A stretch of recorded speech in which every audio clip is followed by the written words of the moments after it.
Good evening, Ms. Yu and Dr. Amy. My name is Sherry Mo from Yuhua CC. Sorry, my English not very good. Okay, I really like the budget 2012. Personally, I feel it's really good and show our government how much they want to take care of our people, especially the needy, low income, and elderly people. Okay, but I still have some thought want to share with you. First one, I suggestion, for those who make more than 500K or 1 million, whatever the gap, you can probably increase the tax rate a little bit. Because since they have a better chance to make more wealth, so they should contribute more to our society. It's just a suggestion. Okay, second one, okay, in China, the older people, I think about 65 or 70 old, they can take bus or MRT free. So I think this is a good suggestion for our government to consider. Because for older people, I see some old auntie, uncle, they work in the hawker center. I feel really sad sometimes because in China, they really enjoy life, relax. So I think, I don't know monthly the bus, the car, how much. But I think even $30, $50 is mean a lot for them, to them, sorry. Okay, number 3, about foreigner worker. Okay, Singaporeans always complain the foreigner worker take up them jobs, like steal their opportunities, but it's not true. Because sometimes I see the HDB, downstairs the Bangladesh or Indian worker, they clean the HDB, the floor. Will Singaporeans do this? No. And the one time in the steamboat restaurant, the boss also complained, I cannot find workers, I'm going to close down my shop. Because even they increase the salary few hundred, no Singaporean want to take up the jobs. I'm running a childcare center. Last time I want to hire the teachers. One advertisement, about 20 people call me. But now only Filipino teacher call me. So means I think government should take some measure to encourage people to take up certain jobs. That's all. Thank you. I thought that it's perhaps useful to say a little bit more about our approach towards the SMEs and how it's also related to this idea of the tightening of the dependency ratios, ceilings, no? Which does impact quite a number of the SMEs, no doubt about that. We do recognize the important role that our SMEs play in our economy, both as creative enterprises helping to add vibrancy to the economic landscape, as employers, as well as that it provides a certain lifeblood, to the economy. And they are very important. So the question we really need to ask ourselves is that when we look ahead into the future, what is it that we can do to help our SMEs prepare for the reality that we're going to have a very tight labor market?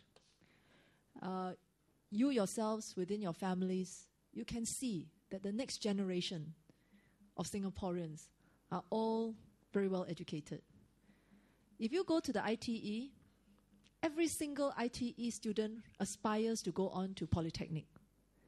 Every single Polytechnic student that I have encountered aspires to go to university. Every university graduate, I don't know what else they aspire to, but everyone in Singapore has that desire to do well, and it is a very good energy to have. But what it also means is that for employers, this reality must be factored into their plans.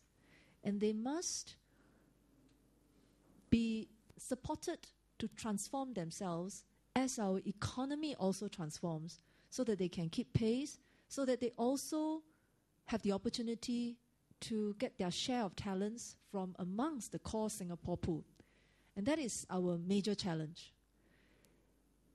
We can't quite see a future 5 to 10 years down the road where it will be easier to get people to work for you. And that is a good situation to be in. You really don't want to be in a situation like in Europe, where the unemployment rate is very high. And in fact, it's not difficult for businesses to find people. But what would they find the people to do? They need to have orders to fulfill. They need to have people who are buying their services. There's no point in hiring people unless there's a market for your goods and services. So the challenge we face today is that we are in the heart of Asia. We are in an emerging growth area, lots of opportunities, but we are only 710 square kilometers. We can only fit so many people in. We will be a permanently tight labor market. And that is what we are asking ourselves. How can we take advantage of the current somewhat slower growth environment this year, try to put in place something that will help SMEs build capabilities, also find a way to become the kind of enterprises that are strong as well as attractive to future employees, future recruits, 5 years, 10 years down the road. So that is the thinking that we have in mind. Not just looking at helping SMEs survive today, but helping them to have an important role and to keep up that contribution that they can make to the economy of the future. And that is why we've had to take this painful step. You know, even though we recognize that in fact, to many SMEs, foreign labor is indispensable. You talk to many SMEs, they'll tell you that. We know it is. And that is why, if you look at the assistance that we are giving, you look at the way the schemes are designed, a lot of it really is designed with SMEs in mind. So, for example, the cash grant that we are giving, it's 5% of the revenue, and it's capped at $5,000. So, which really means that it's the smaller enterprises that will get a larger share of that $5,000. The larger enterprises, they will have better resources. We believe that with the better resources, they will be able to cope better. Now, what do the changes in the dependency ratio ceilings mean for most SMEs? What it really means is that most of them will have to do with 1 or 2 fewer foreign workers. So they are not likely to have to shave 10, 20, it's not that sort of numbers. We're talking about 1 or 2 fewer. And so what we've tried to do is to make it such that everyone has to do a small bit of adjustment rather than a few have to do a big adjustments, which is more painful. So each one has to make a slight adjustment. And how can we help the SMEs? We have the assistance schemes that are designed in their favor. It's skewed towards them. We've also improved the way in which the help is going to be given. So, for example, the cash conversion for the productivity and innovation credit. In the past, you used to be able to get it only once in 6 months. Now you can get it once in 3 months. So it's much faster. The money comes to the SME faster.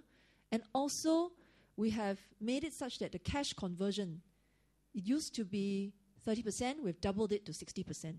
What it all amounts to is that quicker, more substantial cash type of assistance to the SMEs, especially to those who make the effort to invest in higher productivity, invest in skills, invest in training. So that's the way in which we are helping the SMEs flow the assistance to those who are making the effort the most. Now, at the same time, we are also very encouraged by the fact that more and more SMEs are telling us, the one you saw earlier, the Chaco's Grill, the food entrepreneur, and he says, what is your hiring philosophy? He says, I just hire the more mature workers because they stay with me. And what we want to do is through the special employment credit, benefit employers like Mr. Sunny, right? He is prepared to give older workers a chance. He wants them on board. We will make it we will make it easier on his bottom line by giving him that special employment credit. Now, at the same time, for the older worker who works with him, whether he does it on a part-time basis or a full-time basis, he gets a workfare, right? And so on both ends, we're making it more attractive for the older worker, higher CPF, workfare, and at the same time, we're making it more attractive for the employer as well by giving him the special employment credit.